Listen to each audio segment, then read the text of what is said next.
You want a policy? I'll give you a policy. A few years ago I was working in the compliance team for a large go. I had covered a few roles in this team and was largely left to get on with my work by my managers and SLT as they trusted me. One of the big parts of the role was approving requests for information internally. Much of this was quite mundane, but the rules were there for good reasons. For example, you don't really want your manager to have access to your emails. Even if someone needs access, it should be HR with a reasonable reason given and rules surrounding it. Anyway, cut to the situation. A manager in the fundraising team who'd just had a staff member in his team leave messaged me, telling me he needed ongoing access to the staff member's email account for the next 6 months. I told him I couldn't do this without a good reason, e.g. the business risk. They had been fired, so there wasn't a handover. For context, I was a supervisor, so the slightly junior. He then told me to come to his desk and proceeded to tell me he wanted to see a policy before the end of the day, otherwise he would go to my manager. I knew my manager would back me up, but he had raised a good point that it wasn't an official policy. The tone of the exchange was patronizing and superior. So it was in this context I decided to go to my desk and write the policies. I dropped my manager an email explaining I had identified a gap in our policies relating to manager email access, explaining I wasn't busy and telling them I could sort it out by the end of the day.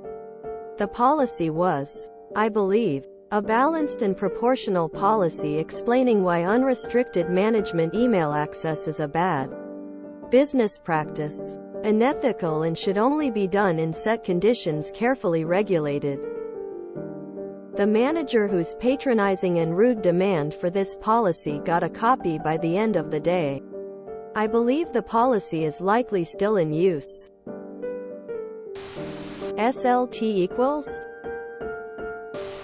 SLT, NGO, IDKWTF. These acronyms are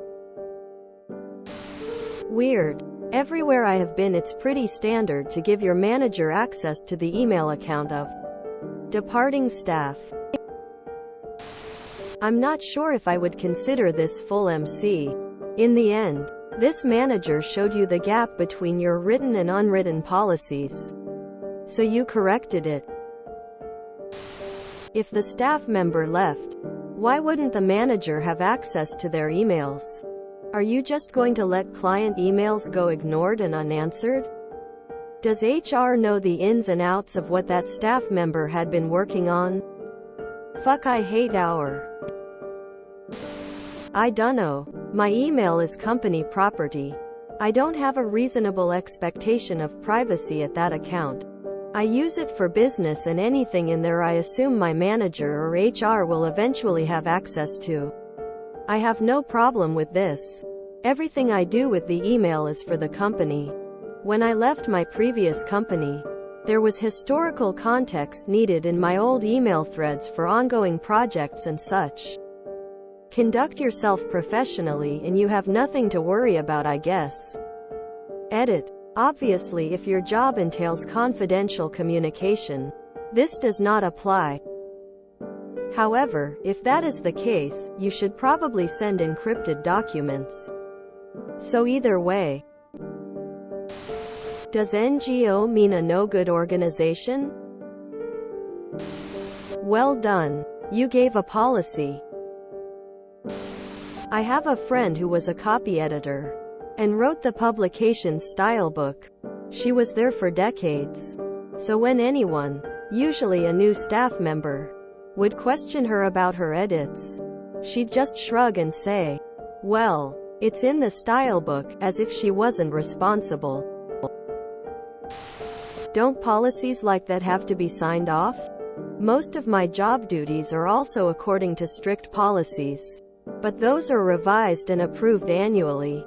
I certainly can't type up a document of my own volition and pass that off as an official SOP, even if it is based on best practice. Some people know what an NGO is, likely fewer know what an SLT is. I wish I could construct such surgically concise. Access denied. Policy ad hoc. Tout de suite. On the fly. Short notice. Directly and dropkicked same day. A thing of beauty. If you enjoyed this video, please check out our playlists full of similar content. Epicaricast is like doom scrolling for your ears. Please like, share, and subscribe.